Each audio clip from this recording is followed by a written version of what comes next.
It started snowing early that morning. Thick, heavy flakes dropped from a sky the color of wet ash, coating everything in icy silence. My parents had left the night before to visit my aunt in another state, leaving me home alone for the weekend. I was 16, old enough to handle myself, they said. Besides, the weather forecast had only predicted light snow, nothing like the blizzard that rolled in overnight. By the time I woke up, the house was blanketed in white, and the roads were completely buried. There was no way I was going anywhere. At first, it was peaceful. I made myself a cup of cocoa wrapped in a blanket and watched the snow pile up from the window. The world looked softer, muted. By noon, I was getting restless, so I pulled on my coat and boots and trudged outside. The wind stung my face, but I didn't mind. The air was crisp and clean, and the snow crunched satisfyingly beneath my feet. Without thinking much, I started building a snowman in the front yard. It felt childish, but I didn't care. Something about sculpting it from the thick snow distracted me from the heavy silence that had settled around the neighborhood. I rolled the body, then the head, and stacked them carefully. I found a couple of stones for eyes, a crooked stick for a mouth, and even jammed an old scarf around its neck. There was something oddly satisfying about seeing it come together, a little figure standing guard in the whiteness. But when I stepped back to admire my work, something about it unsettled me. I couldn't put my finger on it. The snowman's face, though simple, looked off somehow. The eyes seemed too deep, too shadowed. The mouth curved not in a smile, but more like a grimace. I brushed the feeling off as paranoia. It was just a snowman. I went inside and didn't think about it for the rest of the day. That night, I woke to a soft tapping sound. I sat up in bed, squinting into the darkness. It was rhythmic. Tap, tap, tap, like fingernails on glass. I thought maybe a tree branch was hitting my bedroom window, but when I pulled back the curtain, I froze. The snowman was no longer in the front yard. It was closer now, much closer. It stood at the edge of the porch, facing the house. The wind hadn't been strong enough to move it, and I certainly hadn't touched it. I stared at it for a long time, waiting for it to shift, to move again, but it didn't. Still, I couldn't shake the feeling that something was wrong. I closed the curtain and tried to convince myself I was mistaken. Maybe I'd built it closer than I thought. Maybe it was just the snow distorting things. The next morning, the snowman was back in the yard, farther than I remembered placing it originally. Its face had changed. The stones that formed the eyes were deeper in the snow, almost sunken. The stick mouth had twisted into a sharp frown, and one of the arms, branches I had found near the woods, was now broken, hanging at an odd angle. I didn't touch it. I didn't go near it. Later that day, the power went out. The storm had picked up, winds howling so loud I could barely hear myself think. I lit a few candles and sat in the living room, wrapped in blankets. I tried to distract myself with a book, but my eyes kept drifting to the window. The snowman was still there, unmoving, but I felt it watching me. That night, I woke again. Not from tapping this time, but from the sound of footsteps, soft, crunching footsteps outside my bedroom window. I sat frozen in bed, listening. The wind screamed around the house, but beneath it, I could still hear the distinct sound of snow being compacted under weight, step by step, slowly, deliberately. I got up and peeked through the curtain. The snowman was standing directly beneath my window, staring up at me. I backed away from the glass so fast, I nearly knocked over my lamp. My heart was pounding so loud I could barely breathe. It had moved. I knew it. It had moved on its own. I grabbed my phone, tried to call my parents. No signal. I tried calling anyone. Still nothing. The storm had taken down more than just the power line. I spent the rest of the night in the corner of my room, clutching a flashlight, jumping at every sound. When morning finally came, I forced myself to look again. The snowman was gone. There were no tracks, no sign it had ever been there. Just a smooth, untouched layer of snow. I didn't dare go outside. I locked every door and window in the house, even though I wasn't sure that would help. Something about that snowman was wrong, something unnatural. That night, it returned. It didn't knock, it didn't make a sound, but I could feel it. I looked out the window again, against my better judgment. It was back in the yard, but this time, it wasn't alone. Another snowman stood beside it. This one was smaller, thinner, with long, twiggy arms and a twisted, misshapen body. Its head was too large, and its mouth was carved open in a jagged, gaping grin.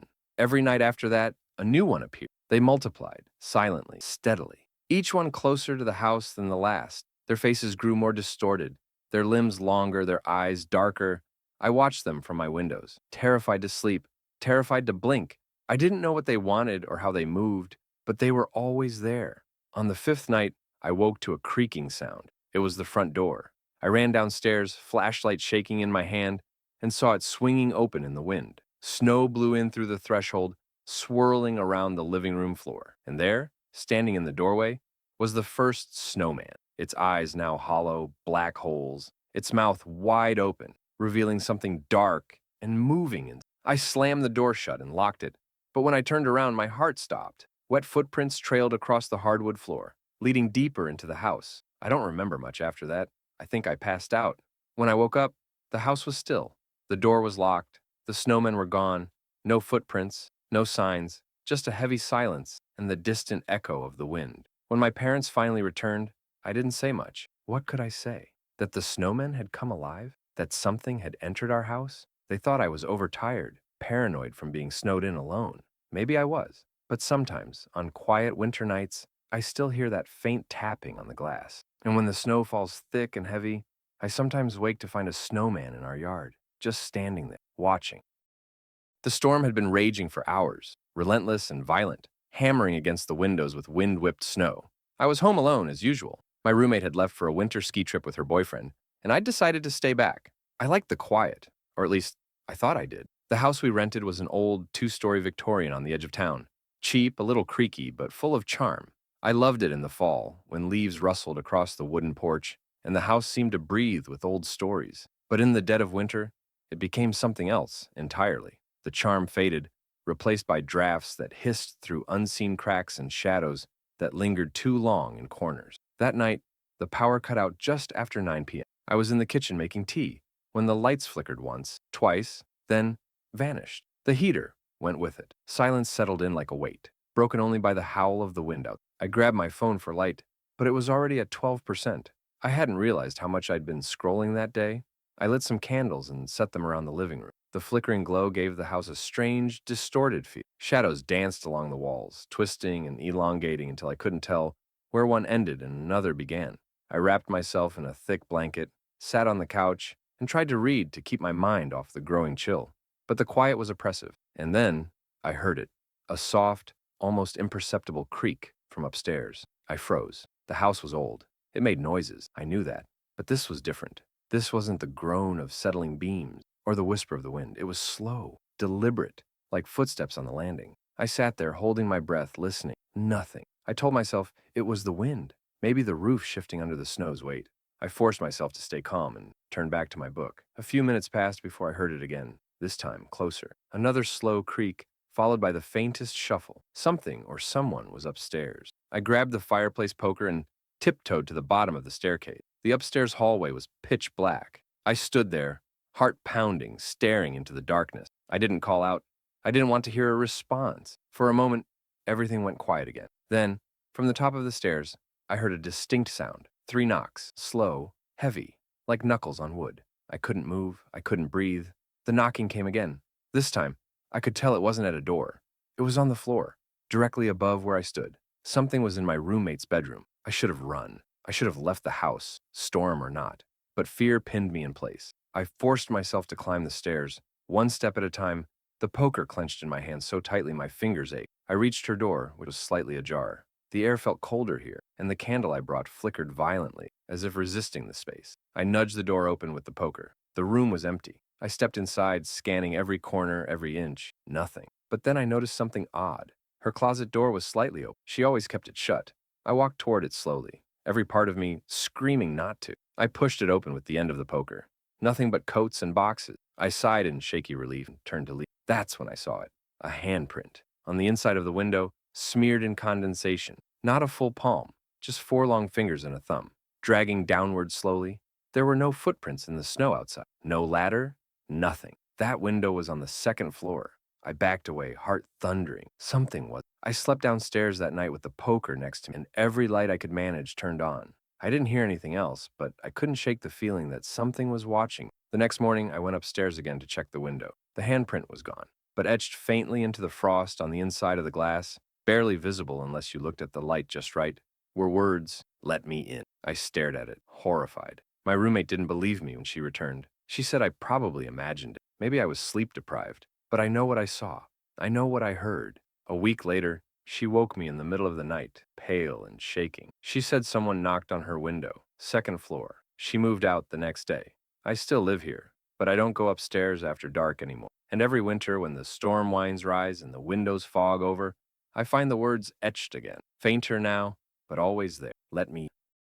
The wind had a strange way of whistling through the trees that night, high and hollow like a mournful cry. I'd always loved winter, especially the quiet that came with a heavy snowfall. But that night, there was something different in the air, something heavy, something watching. It had been 2 weeks since my brother left for college, and I had the house to myself for the first time in my life. My parents were on a business trip overseas, and I'd convinced them I'd be fine staying alone for a few days. I was 17, responsible, and the neighborhood was quiet. Nothing ever happened here. The first few days were uneventful. I slept in, played video games, and made hot cocoa every night like a ritual. But by the third night, the loneliness started to creep in.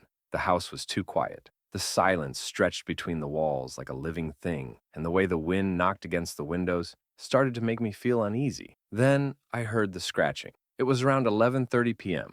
I was curled up on the couch under a blanket, watching a horror movie, more for background noise than entertainment. At first, I thought it was the wind brushing a tree branch against the siding, but it wasn't rhythmic like that. It was slow, erratic, like fingernails on wood. Scratch, pause, scratch, scratch. It was coming from the back door. I muted the TV and sat completely still.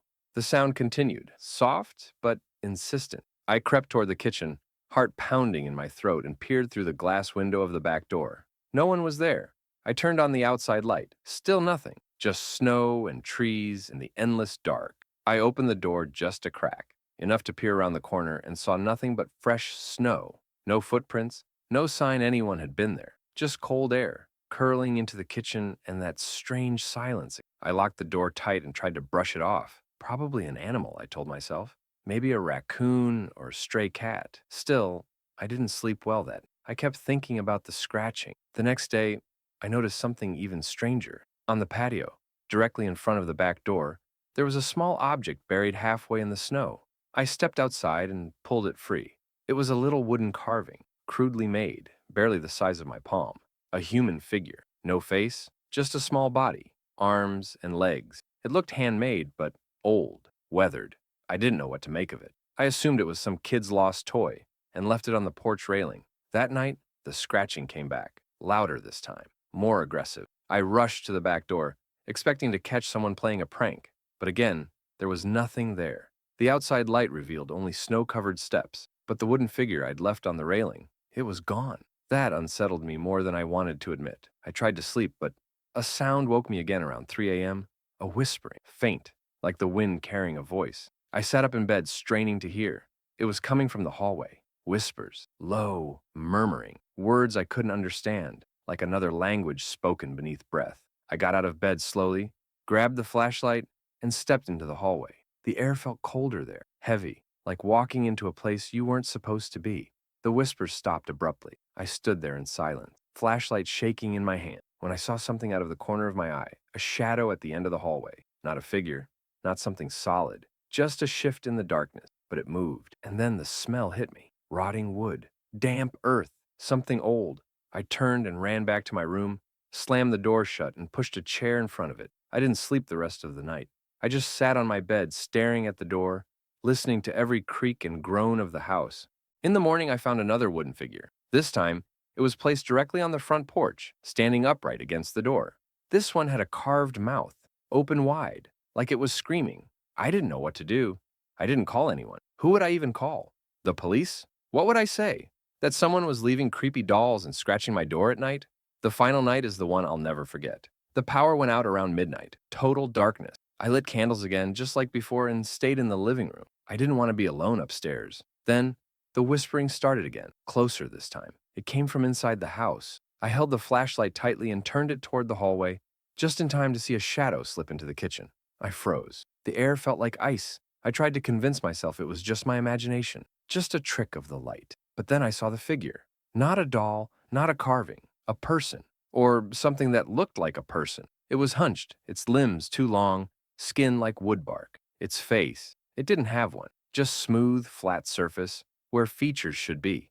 And in its hand, it held one of the wooden carving. It tilted its head toward me, as if studying me. Then it placed the carving gently on the table and turned to walk out the back door without opening it. It passed through the door like smoke. The next morning, the power was back, the house warm again, and everything looked normal, except the carving on the table. It had a face now, my face. I buried it deep in the woods behind the house that same day. But sometimes, late at night in the winter, I still hear the scratching, and every time I do, I find another carving.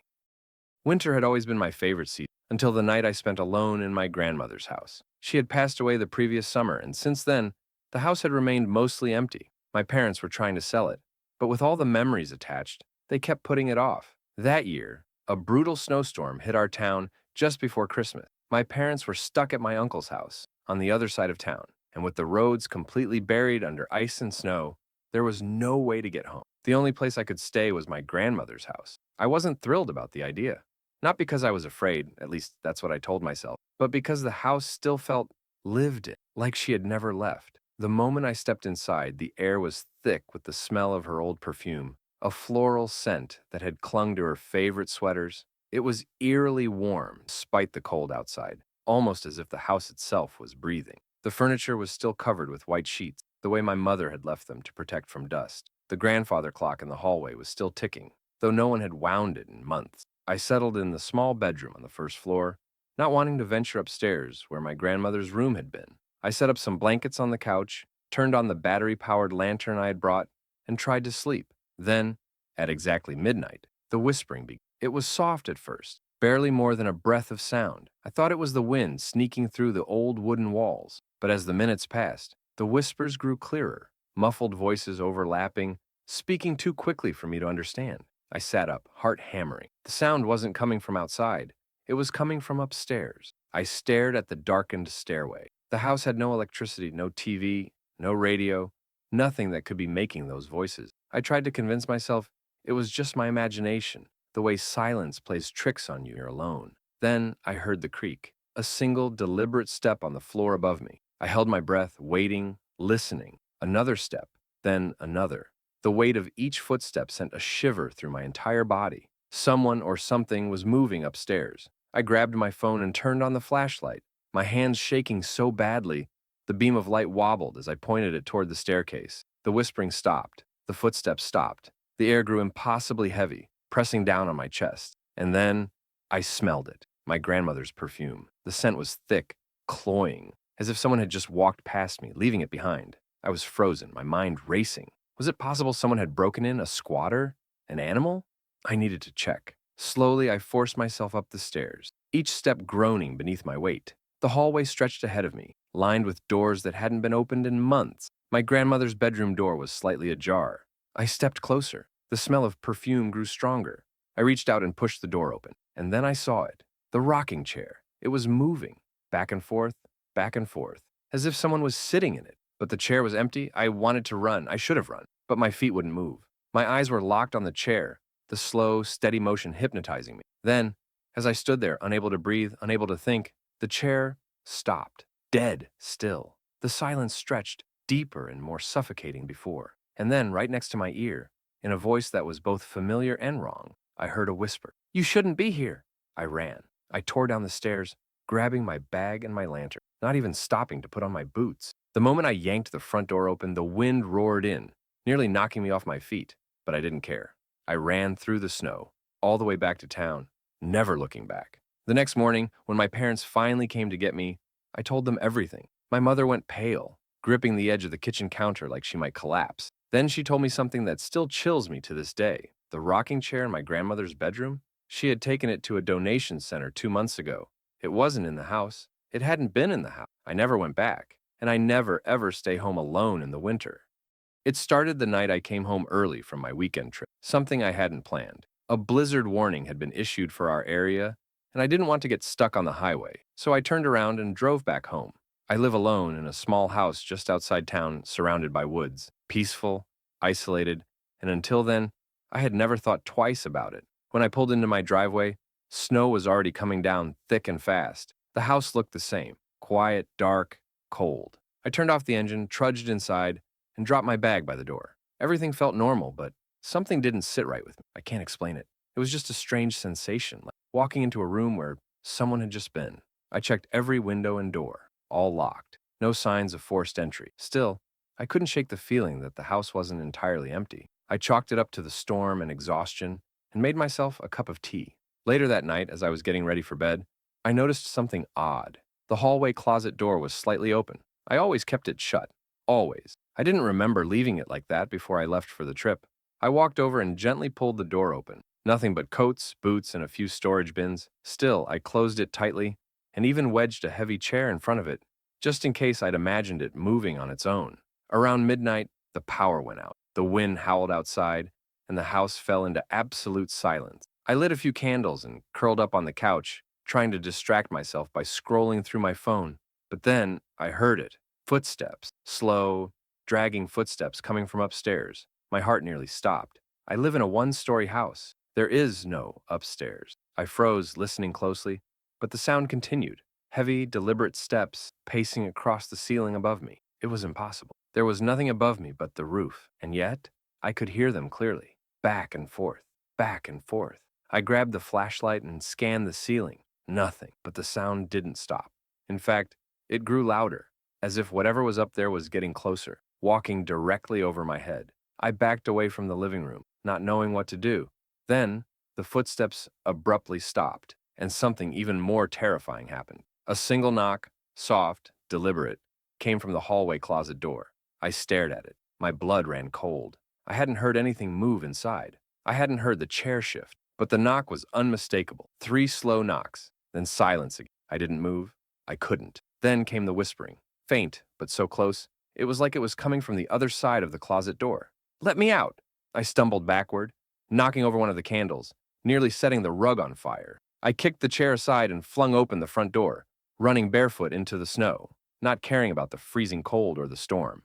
I stood in the yard for what felt like hours, staring at the house, watching the flickering candlelight through the windows, waiting to see something, anything, but nothing came out. Eventually, when the storm began to calm and I had no choice but to go back inside, I crept in cautiously. Everything was exactly where I had left it. The closet door was still shut, the hallway was empty, and the sound had stopped. But when I opened the closet one last time, I found something I hadn't seen before, something that definitely hadn't been there earlier. A single black and white photo resting on the floor of the closet. It was old, faded, and in it was a man I didn't recognize standing in my hallway, right where I had been earlier that night. His face was obscured, blurred, like the lens hadn't captured him clearly. But behind him, through the open door of the closet in the photo, something was peeking out. A pair of pale, bony hands gripping the inside of the doorframe. I burned the photo in the fireplace and stayed at a hotel for a week. When I returned, I nailed that closet door shut and never opened it. But sometimes, especially in the dead of winter, I still hear the knock. 3 soft tap. Always. I never believed in the supernatural. Ghost stories, urban legends, haunted houses, they were all just entertainment to me. That changed one winter night when I stayed alone in my childhood home for the first time in years. My parents had retired and moved to Florida, leaving me the house to maintain until they could sell it. I'd grown up in that house, knew every creak in the floorboards and every weird draft that came through the old windows. But when I returned that winter, it didn't feel like home anymore. It felt off, like the walls were holding in secrets I'd never noticed before. It was late December, and the snow outside had turned everything into a white, motionless world. The silence was deeper than I remembered, almost suffocating. I settled in for the night with a blanket, a book, and a cup of hot chocolate, thinking it would be a relaxing change of pace. That was before the doorbell rang. It startled me so badly I nearly dropped the mug. I wasn't expecting anyone. I hadn't told anyone I was staying here. And who the hell would be out walking in a snowstorm this late? I hesitated, then went to the door and peeked through the peephole. There was no one there. I opened the door cautiously. The front porch was, but there was something in the snow. Footprints? Not just any footprints. They were small, child-sized, and they stopped directly in front of the door. No leading path, no exit trail, just one set coming from nowhere and ending at my doorstep. I shut the door quickly, locking it, telling myself it was probably a prank. Maybe some kid messing around before the snow covered their tracks. Still, I felt uneasy. The air in the house suddenly seemed colder, like something had followed me in. I tried to shake it off and go to bed, but around 2 a.m., I woke up to a soft knocking sound. Tap, tap, tap. I sat up, confused. It was coming from the window, my second-floor bedroom window. That didn't make sense. I pulled back the curtain, my heart pounding. There was nothing there, just the frost-covered glass, reflecting my own frightened face. But as I turned away, something caught my eye. A smudge on the outside of the window. I leaned closer. It was a small handprint, a child's handprint. I didn't sleep after that. I sat up in bed, wrapped in my blankets, listening to the house. Every creak made me flinch. Every gust of wind sounded like whispering. By morning, I was a wreck. I tried to rationalize it. Maybe the handprint was from before. Maybe I hadn't noticed it when I closed the curtains. I cleaned the window and told myself I was being paranoid. But the next night, it got worse. I was brushing my teeth when I saw it. A shadow in the hallway behind me, reflected in the bathroom mirror. Small, motionless, childlike. I turned around instantly, but the hallway was empty. I ran to check every room, every closet. Nothing. But when I came back to the bathroom, there was something written on the steamed-up mirror. Let me play. I left the house that night. I didn't even bother packing a bag. I just grabbed my keys and drove straight to a motel, heart racing, barely breathing. I stayed there for 2 days before gathering the courage to return in broad daylight. The house was cold, dark, and quiet. But on the living room wall, scratched faintly into the paint near the baseboard, was a single word: stay. I moved out the same week and never went back. I still don't understand what I experienced, but sometimes I wake up at night and think I hear knocking again. And once, when I looked out my apartment window during a snowstorm, I saw small footprints in the snow outside, leading right up to my door. It was the first winter after my divorce, and I was still adjusting to the silence of living alone. The house, once filled with chatter and movement, now echoed with stillness. I told myself I'd get used to it, that the peace would eventually feel like comfort instead of loneliness. But that particular winter night changed everything. The snow had been falling for hours, blanketing the street in thick white layers. I had just finished dinner and was curled up on the couch, watching old black and white films to distract myself from the emptiness. The wind howled outside, rattling the windows, just enough to make the house feel a little less safe than usual. I was halfway through a movie when I heard it, a soft click, followed by a slow creak, the back door. I paused the film, sat upright, and strained my ears. Nothing. I got up, flashlight in hand, and walked through the kitchen to the back door. It was shut, locked tight. I even checked the handle and gave it a firm pull, solid. But the sound had been so clear, so real, it didn't feel like my imagination. Just as I was turning back, I saw it. A wet footprint, just one, right in the middle of the kitchen tile, barefoot. I froze, my pulse spiking. It wasn't mine. I'd been wearing socks and slippers all evening. The print looked strange, narrow, long toes, too wide a spread, almost unnatural in shape. I searched the entire house after that, every closet, every corner, even the attic. Nothing. No signs of anyone or anything. I even checked outside. No tracks in the snow. No evidence that anyone had been near the house. I convinced myself I was overreacting. Maybe I'd spilled something and stepped on it earlier without noticing. Maybe it was just a weird pattern from my wet boots earlier. I wiped the print clean and tried to push it out of my mind. But later that night, as I was lying in bed, I heard breathing. Not mine. Not through the walls or the vents. This was close. In the room, right next to me. I didn't dare open my eyes. I couldn't. I lay there, heart pounding so loud I thought I'd pass out. The breathing continued, slow, raspy, irregular. Then it stopped. I opened my eyes in a flash, expecting to see someone standing beside the bed.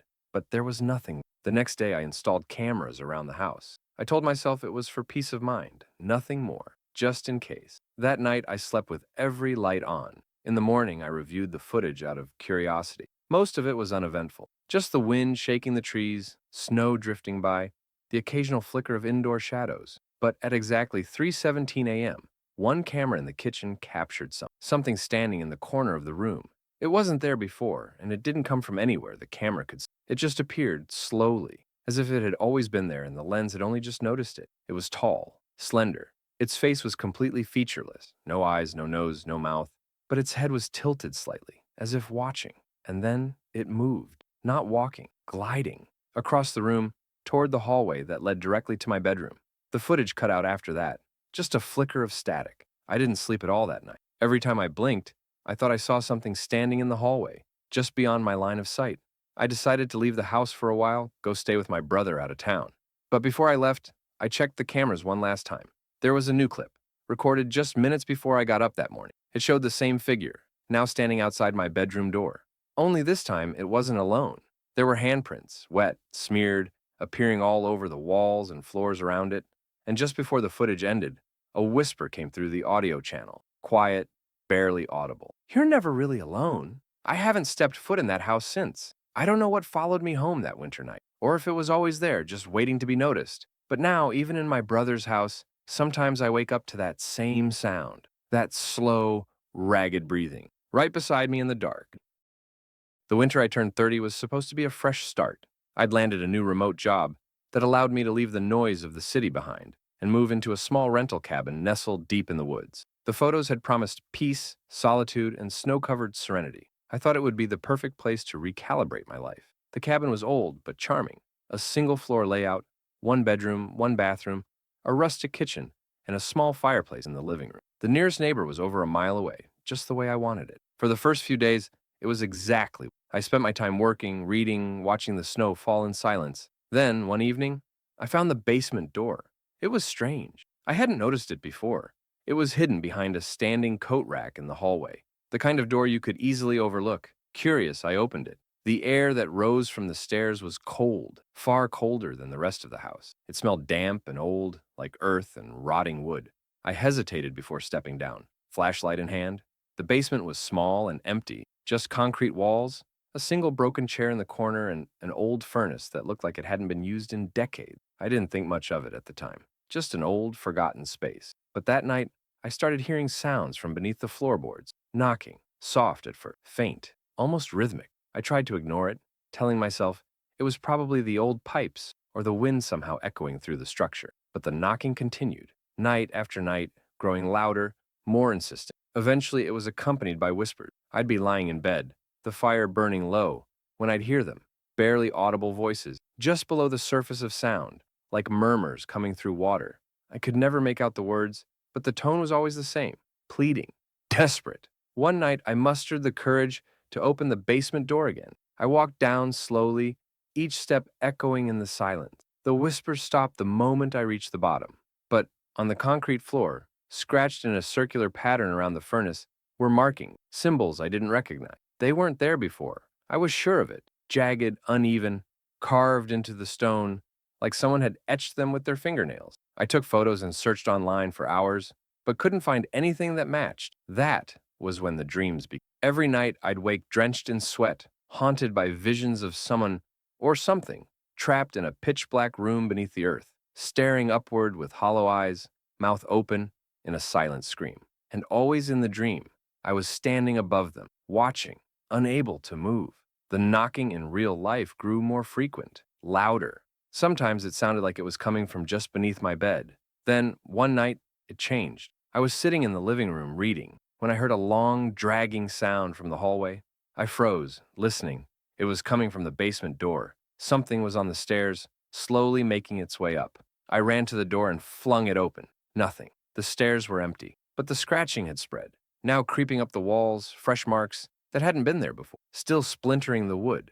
I slammed the door shut and wedged a chair beneath the knob, heart racing, trying to convince myself I was just tired, stressed, overworked. But deep down, I knew something was wrong, something ancient, something that wasn't meant to be disturbed. The final night, the knocking turned into pounding. It shook the walls, dishes rattled in the kitchen cabinet. The fireplace flickered violently, and I felt something shift in the air, like a pressure building in the house. The whispers were louder now, chanting, angry, and then came the voice. Not in my head, not a whisper, an actual voice, bellowing up from the basement in a gravelly, inhuman tone.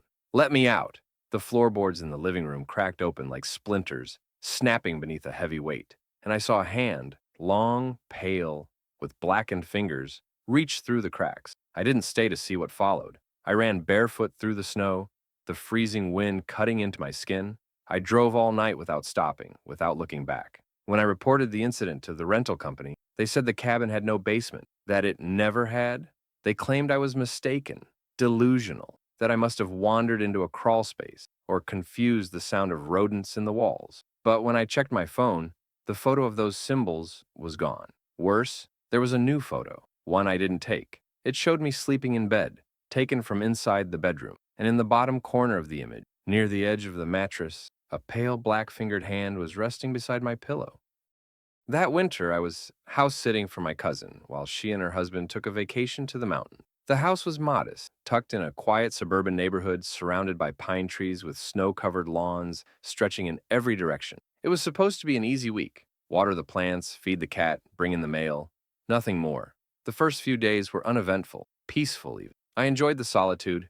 I worked on my laptop during the day, watched movies at night, and kept the fireplace burning.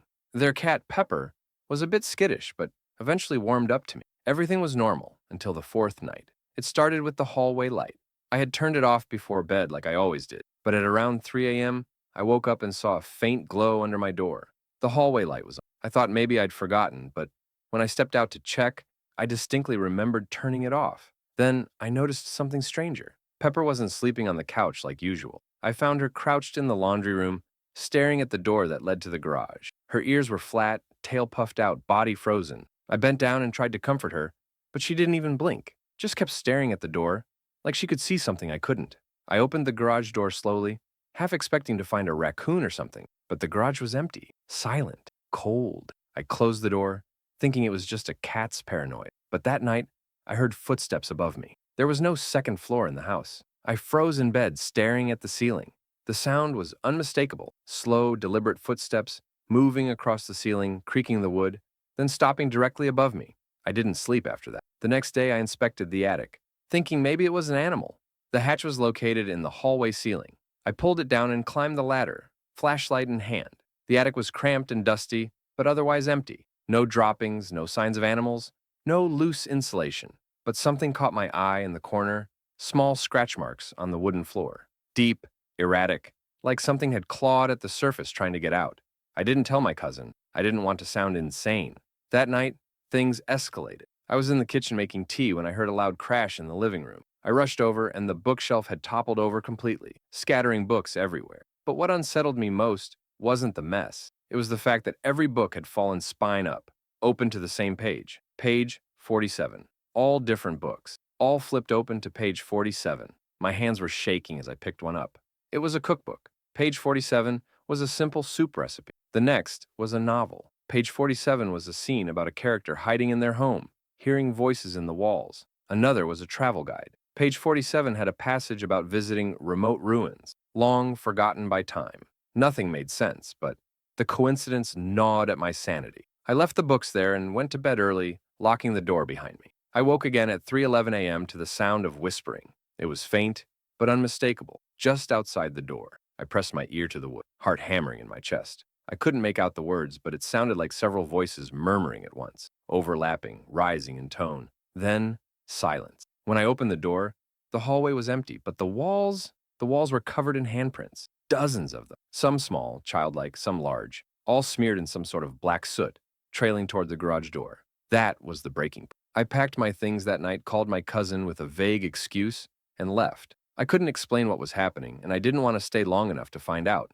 When I got home, I tried to put it behind me. But a week later, my cousin called. She sounded shaken. She told me Pepper wouldn't go near the garage anymore. That every night at 3:11 a.m., the hallway light turns on by itself. That they started hearing whispers in the walls. And one morning, they found handprints on their bedroom ceiling. I didn't know what to say. I didn't know how to help. But what terrified me most wasn't her call. It was what I found later that night. Tucked in my backpack, buried beneath my clothes, was a single torn book page, page 47. That winter, I took a seasonal job as a caretaker for a remote cabin resort deep in the mountains. The owners only rented out the cabins during the warmer months, and my job was simple: keep the place in order, clear the snow, and make sure no animals got inside. It was supposed to be easy money. Months of quiet, just me, the cold, and the trees. The cabins were spread out across the property, some closer to the main lodge, others farther into the forest. The nearest town was almost an hour away, and once the snow piled up, the road became nearly impassable. But I didn't mind the isolation. In fact, I welcomed it. For the first few weeks, everything was fine. I had a routine, shoveling paths, making sure the pipes didn't freeze, listening to the radio at night while I ate dinner. It was peaceful. But then, strange things started happening. It began with footprints. One morning, after a fresh snowfall, I noticed tracks leading from the woods toward one of the cabins. They were deep, indicating someone had walked through the snow recently. But there was only one set. No return tracks, no sign that anyone had left. I followed them cautiously, my breath clouding in the freezing air. The prints led straight to cabin 6, one of the farthest from the main lodge. The door was locked, just as I had left it. But when I stepped onto the porch, I noticed something that made my skin crawl. The footprints didn't end at the door. They stopped just beneath the window, like whoever made them had stood there, staring inside for an unknown amount of time. I checked the cabin thoroughly, but it was empty. Nothing disturbed, no signs of forced entry, just an untouched layer of dust on the furniture. I chalked it up to a lost hiker, maybe a hunter passing through. But deep down, something about it didn't sit right with me. The next night, I woke to a sound outside. At first, I thought it was the wind, just the usual groaning of trees under the weight of snow. But then I heard it again. Crunch. The sound of footsteps, slow and deliberate, moving just beyond my window. I sat up in bed, pulse hammering. The footsteps stopped. I waited, straining to hear over the silence. Then, after a long pause, tap, tap, tap. A slow, deliberate knocking on the window.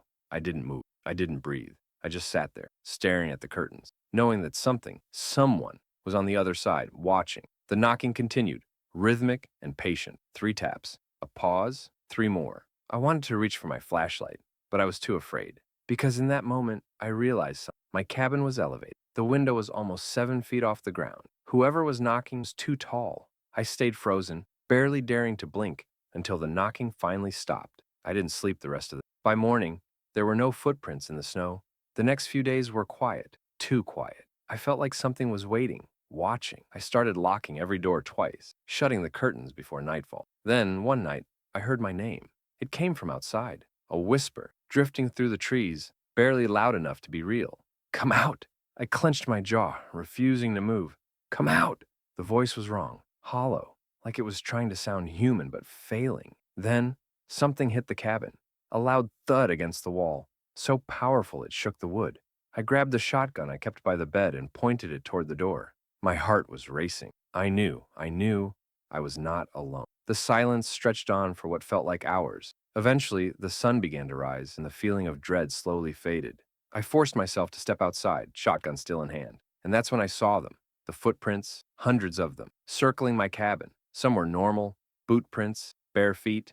Others were wrong, too long, too many toes. Some looked like hands had pressed into the snow, crawling, and all of them led back to the woods. I left that same day, abandoning the job and driving straight through the storm to this town. I never told the owners exactly why I quit, but I do know one thing. That cabin had been empty for months, so whoever or whatever had been outside my window that night, it had never left. It was the middle of December, just a few weeks before Christmas, and I had the house all to myself for the first time in years. My parents had taken a trip to visit my grandmother out of state, and I'd decided to stay behind. It wasn't anything dramatic. I just wanted some space, some quiet time to myself. The snow was piling up outside, the roads were nearly frozen over, and everything felt calm, peaceful. The first 2 nights were bliss. I slept in late, watched movies, ordered takeout, and lounged around in my pajamas. The silence was comforting. The way the snow muffled every sound outside made the house feel like its own little world. But that changed on the 3rd night. It was around 2 a.m. when I woke up, not to any sound, but to an overwhelming feeling of being watched. You know that sensation you get when someone is standing behind you, even though you can't hear or see them? That's exactly what I felt.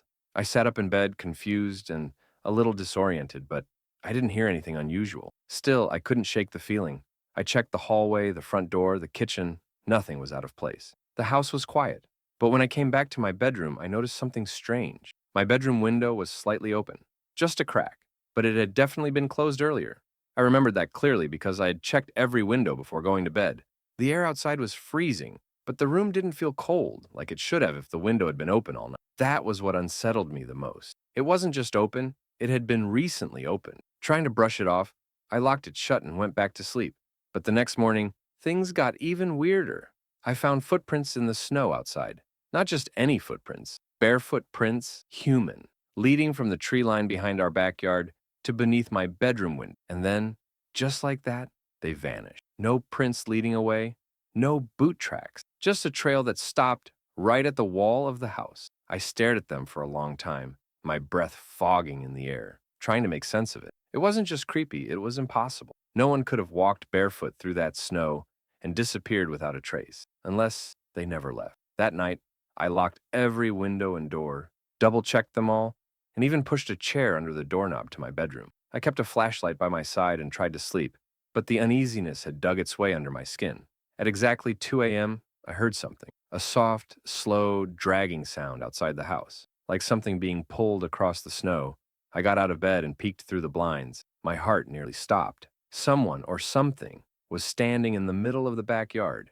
I say something because the figure wasn't right. It was tall, far taller than any normal person, but thin in a distorted, unnatural way. It was wrapped in tattered fabric that fluttered in the wind, and its head looked too long. It was wearing a mask, or had no face at all.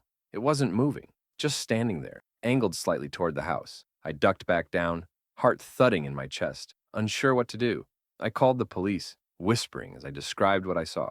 They said they'd send someone over, but with the storm and road conditions, it would take a while. I stayed curled on the floor with the flashlight, not daring to look outside again. The dragging sound returned. It was on the roof. Slow, deliberate, scrape, drag, scrape.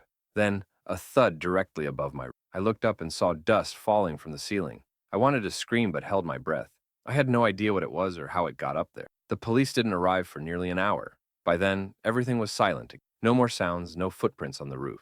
Just the trail of barefoot prints, now partially covered by fresh snow. The officer checked around, found nothing, and said it was probably a prank or some kind of animal. But I knew better. Before he left, I asked him to help check the attic just in case. He laughed but agreed. When we opened the hatch and climbed up, I almost wished I hadn't asked. There were scratches in the wood, deep, claw-like grooves along the beams, and in the far corner, half buried beneath insulation, we found something worse, a torn piece of cloth. It matched what I had seen on the figure, and beside it was a trail of bare, human footprints in the dust, leading right to the edge of the attic and stopping there. No exit, no crawl space, no broken wall, just gone. I haven't stayed alone in that house since. Even now, when my parents are home, I still sleep with the blinds drawn tight and every window double locked, because some nights I still hear it, that dragging sound on the roof, and I always wake at 2 a.m. feeling watched. It was a bitterly cold winter evening when I got the call that my older sister had gone into labor. My parents were already on their way to the hospital in another city, and since I had just gotten over a bad flu, I stayed behind to rest and take care of the house. I didn't mind. The idea of curling up in a warm blanket, watching the snow fall through the window, and enjoying the quiet was comforting, at least at first. That night, the house felt unusually silent. Even the usual creaks and groans of the old wooden beams were absent. I tried to ignore it, convincing myself it was just the stillness of winter settling in. I made some tea, turned on a movie, and tried to relax. Outside, the wind howled softly and snow drifted against the windows. Everything was normal, or so I thought. Around 11 p.m., I heard a soft knock at the front door. It startled me. Who would come to our house so late, especially in this weather? I hesitated before peeking through the peephole. There was no one there. I slowly opened the door, just a crack, and looked around. Nothing. No footprints in the snow, no car in the driveway, no signs of life. Just the empty road and thick white blankets of snow. I shut the door, unsettled but trying to remain rational. Maybe I imagined it. Maybe it was just something falling off the roof or a branch hitting the door. But deep down, I knew it wasn't. An hour later, it happened again. This time, it wasn't a knock. It was a loud scrape, like fingernails dragging slowly across the glass of the back door. I rushed into the kitchen, heart racing, and turned on the porch light. No one was there. But when I looked closer, my breath caught in my throat. There were handprints on the glass. Long, smeared, wet handprints, as if someone had pressed their hands against the door and slowly dragged them down. But again, no footprints in the snow. Nothing else. Just those haunting marks. I locked every door and window in the house, drawing every curtain and turning on every light. I tried to call my parents, but my phone had no signal. Even the Wi-Fi had gone out. I couldn't shake the feeling that I wasn't alone. It was just past 2 a.m. when I heard it again. Only this time, it was coming from inside the house. A soft, deliberate thump. From the upstairs hallway, I froze. The only lights upstairs were in my room, and I hadn't been up there since earlier that evening. I grabbed a flashlight and crept to the foot of the stairs, each step groaning beneath my weight. The air felt colder as I ascended, and the silence was thick and suffocating. When I reached the top, I scanned the hallway. Everything seemed in place, but then my flashlight flickered, and I saw it. A figure at the end of the hall, half hidden in the shadows. Tall, thin, draped in what looked like a tattered winter coat. Its face was covered by a mask, a crude, pale mask with hollow eyes and an unsettling stitched smile. I couldn't move. It just stood there, unmoving, head slightly tilted. Then, it took a slow step toward me. I turned and ran, down the stairs, through the living room, toward the front door, but as I reached for the lock, something scratched at the door from the other side. I screamed and stumbled back, just as the door creaked slightly inward. The chain lock held it from opening fully, but through the gap, I saw a hand, pale, long fingers, blackened nails tapping gently against the wood. There were two of them, one inside, one outside. I ran into the bathroom and locked the door behind me, barricading it with the laundry basket. I stayed there for hours, clutching a pair of scissors, jumping at every sound, every knock, every creak, every distant whisper. By morning, everything was quiet again. When I finally stepped out, the house was empty. The front door was wide open, but the snow outside was untouched. No prints, no marks, nothing. But upstairs, the mask was lying in the hallway. Just the mask, cold and damp, like it had been left in the snow. No one ever believed me, not my parents, not my sister. They said it was just fever dreams, left over from the flu. But I know what I saw. I know what I heard. And sometimes, when the snow falls heavy and the wind howls late at night, I still hear the faint sound of fingers tapping against the window, as if it's waiting to be invited back in.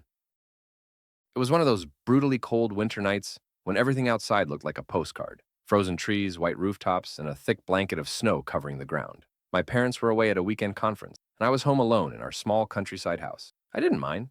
The solitude was nice, even comforting it. I had no school, no obligation, just a warm blanket, a stack of snacks, and my favorite thriller novels. But something about that night felt different from the beginning. It started with a power outage. Around 8 p.m., just as I was settling in with a book, the entire house went black. No warning, no flicker, just sudden, complete darkness. I stood there in the living room, blinking, thinking it was probably the snowstorm messing with the lines again. It happens sometimes, though rarely this early in the evening. I lit a few candles and curled up near the fireplace. The flickering light made the shadows stretch and dance along the walls. I tried to shake off the uneasy feeling, gnawing at the edges of my mind, telling myself I was just being paranoid. But then came the noise. It was faint at first, a soft tapping.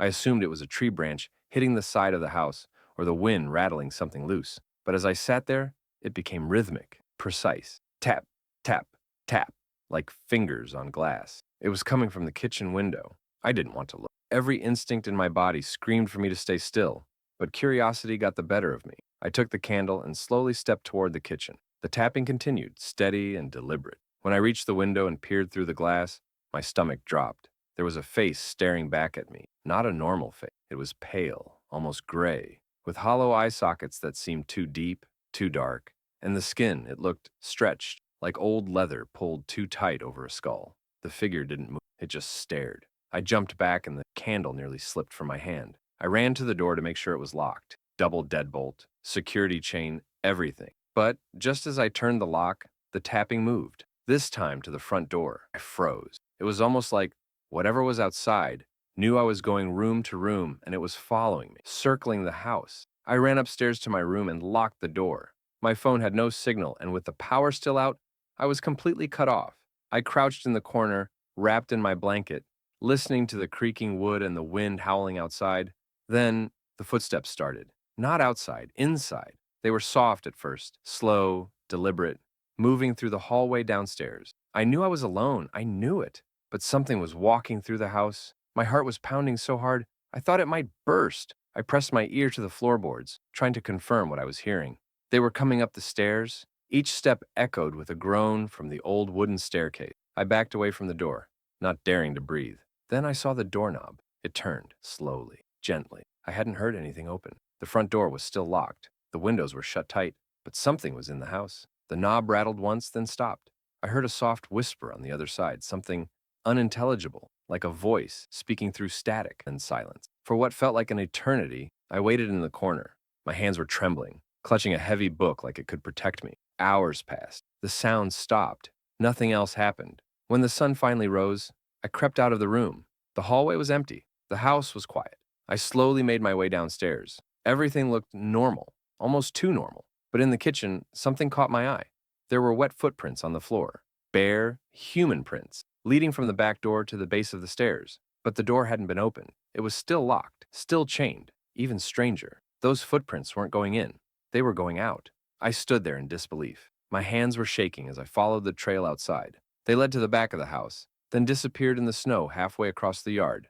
No other tracks, no sign of anyone ever arriving. Just those eerie, wet prints left behind by whatever had entered, and walked right out again without a trace. I never told my parents. How could I explain something like that without sounding insane? But even now, every winter, whenever the snow starts to fall and the power flickers late at night, I remember that face in the window, and I wonder, what if it never really left? It was the middle of January, one of those bitterly cold nights where the silence outside feels like it's pressing against the walls. I had just moved into a small rental cabin in the mountains, a decision I made impulsively after a difficult breakup. I wanted solitude, space to breathe, time to think. The cabin was perfect, remote, surrounded by dense woods and completely isolated, just what I needed, or so I thought. The first few nights were peaceful. I'd read by the fireplace, make simple meals, and fall asleep to the sound of wind rustling through the trees. But on the fourth night, something changed. I started noticing things, small, subtle things that felt off but were easy to dismiss, like the back door latch being unhooked when I was sure I'd locked it, or the sound of faint footsteps crunching the snow outside when I was in bed. At first, I chalked it up to wildlife or my own forgetfulness, but deep down, I felt that slow creep of unease settling into my bones. Then came the night I saw the footprints. I'd gone outside early in the morning to grab firewood. The snow had fallen heavy the night before, untouched, pure, pristine.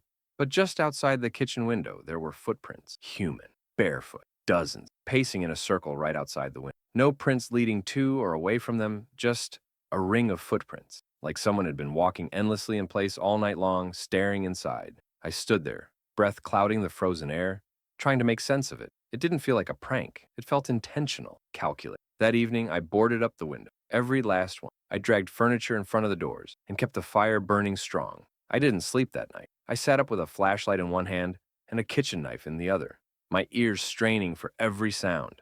Around 3 a.m., it came again, the soft sound of snow crunching. Not distant this, right outside the living room wall. I turned off the lights and held my breath. Through the cracks in the boards, I could just barely see movement, something gliding past the window, a shadow tall and slow. Then I heard it, a whisper, not in words, but something breathy, wet, almost like a whisper from inside my own ears. It made my skin crawl. I didn't move. I didn't even blink. And then I heard the door handle jiggle. Not knock, not pound, just that slow, deliberate attempt to turn the knob. Then tapping, fingernails scraping across the wood, dragging in long, delicate strokes. I didn't sleep for the next 2 nights. I kept the fireplace going, kept weapons close, kept every light I could find turned on. But whatever it was, it came back every night. Sometimes it left claw marks on the porch railing. Other times I'd wake up to find strange symbols etched into the snow, perfectly carved, like runes from a language I didn't recognize. And every morning, those barefoot prints would be there again, circling the cabin in silence. I tried to leave. I packed my car, started driving down the snow-covered road, but it didn't lead anywhere. I drove for hours, yet somehow ended back at the cabin, over and over again, like I was trapped in a loop. That night, I lost it. I screamed into the woods, begging whoever or whatever was tormenting me to leave me alone. I threw logs, tore down the symbols in the snow, tried burning one of the footprints with a torch. But it didn't stop. That night, it came inside. I don't know how. I locked everything. I checked twice, but I woke up in the middle of the night to the unmistakable sound of breathing, deep, rasping, right at the foot of my bed. When I sat up, it was gone. But there was something on the floor, a single, bare, wet footprint. Inside the house, just one, right beside the bed. No others, no trail, just that one. I fled the next morning, abandoning everything. I don't know how I made it out that time, but I did. I drove straight until I hit a town and never looked back. Weeks later, I returned with the property manager to grab my remaining belongings. The cabin was empty, untouched. No footprints, no claw marks, no signs of entry. But in the bedroom, carved into the wooden floorboards beneath my bed was a message, "Don't come back." And every winter since, without fail, no matter where I am, I find a single bare footprint outside my window. Just one, always facing it, always watching. It was a brutally cold night in February, the kind that makes the silence outside feel heavier than usual. I had just moved into a basement apartment in a quiet residential neighborhood, a temporary place while I figured things out after losing my job. It was small, cheap, and isolated, which honestly worked for me. I wasn't in the mood to be around people. The place had its quirks, creaky floors above me, flickering bathroom light, and this weird draft that always seemed to come from the hallway closet, no matter how tightly I shut it. But nothing unusual enough to raise red flags. That changed about 2 weeks in. I'd just finished watching a movie and was about to head to bed when I heard something that made me freeze. A knock, not on the front door, but inside the apartment, specifically on the closet door in the hallway. A soft, slow knock, 3 times. I stared at it for a long while, thinking maybe I'd imagined. Maybe the heating pipe shifted or a coat fell. I walked over cautiously and opened the door. Nothing. Just old coats and cleaning supplies. I shrugged it off and went to sleep. But the next night it happened again. Same time, same slow knock. This time, I didn't open the closet. I just stared at it from across the room. My heart was pounding so loud I could barely hear anything else. Eventually, I turned the TV on just to drown out the silence and fell asleep on the couch. The third night, the knocking came earlier, around 10 p.m., and this time, there was a sound after the knocks. Breathing, not mine. Heavy, wheezing, like someone was just behind the closet door, leaning into it, listening to me. I didn't sleep at all that night. The next morning, I called the landlord. He brushed it off, said the building was old, sounds traveled weird, and if I was that paranoid, I could check the storage area behind the closet, which shared a crawl space with the main unit above. I didn't even know there was a crawl space. So, I opened the back panel inside the closet. Behind it was a narrow tunnel-like space between the walls, full of dust, cobwebs, and broken wooden beams. I shined a flashlight into it and noticed something that chilled me. There were handprints on the inner wall, dirty, smudged, human-sized handprints, like someone had been crawling through the space and bracing themselves along the wall to move silently. I backed away and sealed the panel shut. I even pushed a dresser in front of the closet door, just to feel a little more in control. That night, I heard the knocking. Only now, it wasn't coming from the closet. It was coming from inside the bedroom wall. It moved like whoever or whatever it was had crawled deeper into the walls. The knock started on one side of the room, then slowly moved to the head of my bed. Then I heard whispers, faint, unintelligible, something about not being alone. I left the lights on for the rest of the night and didn't sleep a wink. A few days later, I was in the kitchen when I noticed something odd. One of the floor vents had been pushed open slightly. I bent down to close it and saw something that made my blood run cold. A small, crumpled photograph. I pulled it out and examined it. It was a picture of a woman I'd never seen before, standing in what looked like my apartment. Same wallpaper, same hallway closet in the background. On the back, scribbled in faded ink, were the words, "She wouldn't listen either." I moved out that same day. Didn't even take most of my things, just packed what I could fit in a duffel bag and left. I didn't care about the deposit. I didn't care about anything except getting away from that place. A few months later, I drove by the building on a whim. There was yellow tape across the basement entrance. A few neighbors were gathered outside, whispering. Apparently, the landlord had gone in to clean the unit for the next tenant. He never came back out. They found him days later, wedged deep inside the crawl space behind the closet, twisted and contorted in a way that didn't seem physically possible. His eyes were open wide, his mouth frozen mid-scream, and clutched in his hand, a photograph, one that showed me, sleeping on the couch. It was a bitter winter evening, one of those nights when the wind howls so hard it feels like it's screaming through the cracks of the house. I was alone as usual in my childhood home. My parents had passed it on to me before moving across the country, and I hadn't gotten around to selling it yet. Honestly, I found a strange comfort in staying there, despite the silence, despite the memories. That night, I was curled up on the couch with a thick blanket, nursing a cup of tea, watching the snow swirl outside. The wind had picked up, and the trees outside were swaying like they were alive. The storm had knocked out most of the streetlights, and everything beyond the porch was shrouded in pitch black. It was the kind of night that makes you grateful to be inside, warm, safe. At least, that's what I thought. Around 11:30 p.m., and I heard it. A slow knock, not on the front door, but on the window. The window right behind me. It startled me so much I nearly spilled my tea. I turned sharply, heart racing, but there was nothing. Just the reflection of my own face in the glass and the distorted, swirling snow outside. I got up and peeked out through the curtain. Still nothing. I told myself it was probably a branch hitting the glass. The wind was wild after all. But then it happened again. Louder this, deliberate. Knock, knock, knock. I opened the door and stepped out onto the porch, shivering as the wind hit me. I scanned the yard, but there were no footprint in the fresh snow. No sign of anyone at all. Just the eerie silence of the storm. That's when I noticed something chilling. There was condensation on the outside of the window. A handprint. Not mine. Larger. Smeared slightly. Like someone had pressed their palm hard against the glass. I went back inside quickly and locked the door. The rest of the night passed quietly, but I couldn't sleep. I kept staring at that window, convinced something was watching me from the darkness. The next night, it got worse. This time I heard scratching, like fingernails dragging across the walls, slow, rhythmic, moving from room to room. I froze in bed, the blankets pulled up to my chin, listening. The sound moved to the hallway, then stopped right outside my bedroom door. Then came the whispering. It wasn't words, not at first, just a low, guttural hum, like someone was trying to speak through broken vocal cords. Then it started to sound more human, more distinct. A whisper right outside my door saying, "Let me in." I didn't move. I didn't breathe. Eventually, it stopped. I stayed awake until dawn. In the morning, I found muddy footprints in the hallway, inside the house. They led from the front door to my bedroom and stopped just outside the door, where I'd heard the whispering. The door was still locked. All the windows were sealed shut. There was no sign of forced entry. I called the police. They searched the house, checked the locks, even looked at the surrounding property. Nothing. They chalked it up to me being on edge and advised me to install cameras if I was worried. So I did. I set up cameras, one in the living room, one facing the hallway, one outside the front door. That night, I stayed awake, watching the live feed on my phone. At exactly 2:13 a.m., the front door camera went static. Then, the hallway camera flickered and froze. And then the living room feed showed something that made my blood go cold. A figure.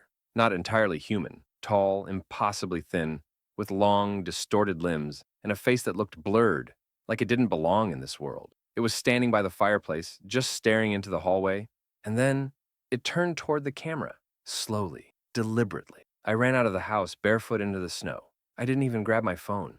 I ran to the neighbor's place and begged them to let me in. They thought I'd lost my mind. When we returned the next morning, the house was empty. The cameras were all dead, but something had been written on the fogged-up mirror in the bathroom. "You finally saw me." I never went back. I moved out that same week, but some nights, when it snows hard and the wind howls, I still hear it outside my new place. That knock on the window behind me. It was just after New Year's, and the holidays had ended with a heavy, isolating silence. The snow was piled high, the streets were eerily empty, and I was alone in my small, outdated cabin tucked into the forest's edge. It was my family's old winter getaway, something passed down through generations. And now, with my parents gone and my brother living across the country, it belonged to me. I'd come out to the cabin to get some space, clear my head, and work on a writing project. I figured a week of isolation would do me good. No distractions, just me, the snow, and the trees. The first few days were peaceful, quiet, too quiet maybe. The wind had a strange habit of echoing through the trees in a way that almost sounded like voices, but I shrugged it off. Cabin life was just different, more primal. Every creak and groan had a natural explanation. That's what I told myself, until the fourth night. I was reading by the fire when I heard it. Faint at first, but steady. Footsteps on the porch. Slow, crunching footsteps in the snow. I thought maybe an animal had wandered close, so I got up and peered out the window. Nothing. No movement. No paw prints. Just smooth, untouched snow leading up to the porch. I stared a little longer, but saw nothing unusual. But when I turned to go back to the couch, I heard it again. Thump. This time from the back of the cabin. I went room to room, looking out every window. Again. Nothing. Then came the knocking. A single, deliberate knock on the front door. Just once. I froze. The hairs on the back of my neck stood up. The fire cracked behind me, the only sound in the room. I slowly approached the door and looked through the peephole. Still nothing. But something was off. The snow just in front of the door. It looked disturbed, as if someone had been standing there just seconds before. But there were no tracks leading away, just that slight indentation. I didn't sleep that night. I stayed up by the fireplace, gripping the iron poker tightly in my hand. Every little sound sent a jolt through my chest. The next morning, I found something strange on the porch. A piece of string tied in a tight, complex knot, placed dead center on the welcome mat. I didn't recognize it. Some kind of intricate twist that didn't seem random, like it had a purpose. That evening, I took a picture of the knot and sent it to my brother. He's into weird folklore and old myths. I figured he'd get a kick out of it. He called me 10 minutes later. His voice was dead serious. "Get out of that cabin." I laughed nervously, but he wasn't joking. He said the knot resembled something called a binding mark, a symbol used in certain occult practices to trap or summon. He didn't know who would use it or why, but he warned me not to ignore it. I was packing my things when I noticed something else. There were handprints on the window. Not just one or two, dozens. Thin, skeletal prints smeared across the glass like someone or several someone had been pressing their faces and hands against the windows, watching me. And in the snow around the cabin, footprints, but not normal ones. They were too long. The toes were thin and claw-like, and some had extra joints, like whatever made them didn't move like a person. That night was the worst. It started with the door rattling, then the sound of scratching, hundreds of tiny scratches like fingernails tapping and dragging across every surface of the cabin. The walls, the windows, even the ceiling. Then came the voices, not loud, not clear, but inside, whispering from behind walls, from inside vents, like the house itself had begun to speak. Words I couldn't understand, voices layered over each other in sickening tones. When I looked outside, I saw them, figures, tall, emaciated, pale, with eyes that glowed faintly in the dark, standing just at the edge of the woods, watching, silent, dozens. One of them stepped forward, closer to the porch, and then it smiled. Not with its mouth, but with its whole face, like the skin stretched unnaturally over bone to form an expression that no human could. I barricaded the door and locked myself in the bathroom until sunrise. By morning, they were gone, but the knot was back, a new one. This one shaped into a noose, left hanging from the door handle. I left. I didn't pack. I didn't even turn off the lights. I just drove until I was far from the forest. I told myself I was done with that place, that whatever it was had been left behind. But last week, I found something tied to the handle of my apartment door. Another knot, different shape this time, but I swear it was smiling. It had been 3 years since I moved into the little house on Hemlock Ridge. It was a quaint place, small, with creaky floors and frosted windows that rattled in the wind. But I'd come to love its quiet charm, especially in winter, when the snow blanketed everything and made the world feel peaceful and distant. It was exactly the kind of isolation I craved after a long day at work. But I'd be lying if I said the place didn't have a strange energy. Nothing overt, just odd moments. Lights flickering, cold drafts from sealed windows, things not quite where I'd left them. Harmless, easy to dismiss. Until one winter night when it stopped being harmless. It was around 2 a.m. I had dozed off on the couch with the fireplace still crackling. The wind outside was howling so fiercely it sounded like something was wailing. That's what I thought at first. Just wind. But then I heard it again. A low, deliberate knocking. Not at the door, not even at the windows. From beneath the floorboard. I sat bolt upright, heart thudding in my chest. The knock repeated. 3 slow, hollow thuds coming from right under my feet. I stood unsure if I was dreaming and pressed my ear to the floor. Nothing. Silence. I told myself it was the old plumbing, maybe the house shifting in the cold. But the next night, it happened again, and the night after that. Always at the same time.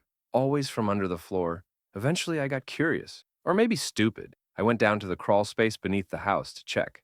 It was cramped and cold, the walls covered in frost, and the floor was hard-packed earth.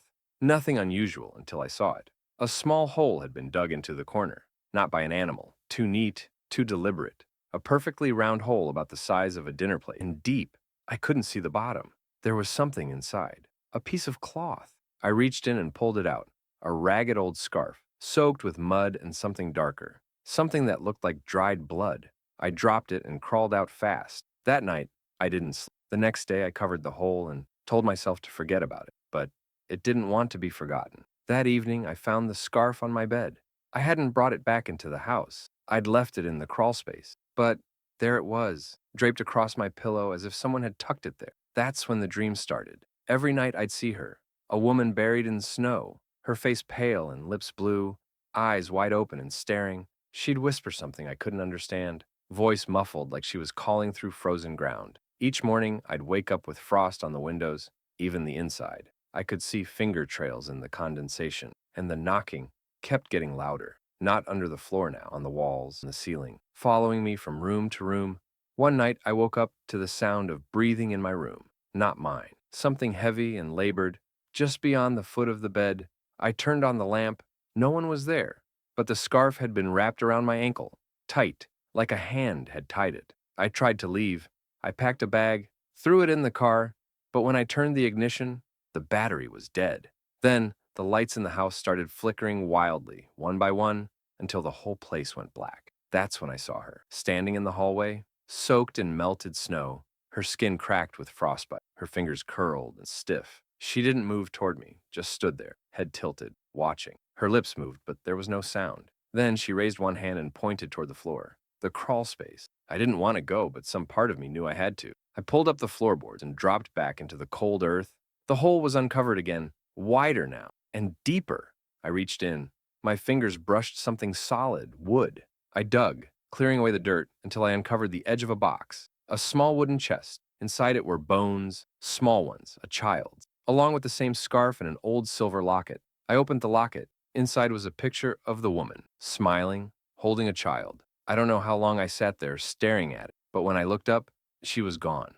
The knocking stopped. I buried the bones in the forest behind the house and placed the locket at the base of the tree. Since then, the house has been silent, but every winter when the wind howls and the snow piles high, I sometimes hear faint footsteps on the porch, not threatening, just watching. And sometimes, in the frost on my window, I see finger trails forming again, as if she's just checking in.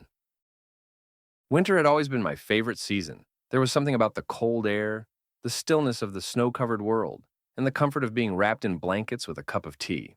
That's why, when my aunt offered me her remote cabin for a weekend getaway, I jumped at the opportunity. The cabin sat at the base of a frozen lake, surrounded by dense pine trees that stretched endlessly in all directions. It was an old, creaky thing, built decades ago by my uncle, who had passed before I was born. My aunt rarely used it, so I'd have the entire place to myself. It was perfect. The first night was peaceful. I sat by the fire, listening to the howling wind outside, feeling truly alone in the best way possible. No city noise, no people, just me, the crackling flames, and the occasional groan of the wooden walls adjusting to the cold. But sometime around midnight, I heard something strange, a tap. It was soft, barely audible over the wind, but unmistakable. A single deliberate tap against the glass of the living room window. I turned my head slowly, heart pounding. There was nothing there, just the frozen lake, stretching out into the darkness. The moon reflected off its glassy surface, casting an eerie glow over the trees. I chalked it up to the wind and went to bed. The second night, the tapping returned. Louder this, not just one, but three sharp knocks. I sat up in bed, straining to hear over the wind. Then came another sound, shuffling footsteps on the porch. I held my breath. Then a voice, soft, almost a whisper. Let me in. The words sent ice through my veins. It wasn't the voice of a lost traveler or a friendly neighbor. It was something else, something wrong.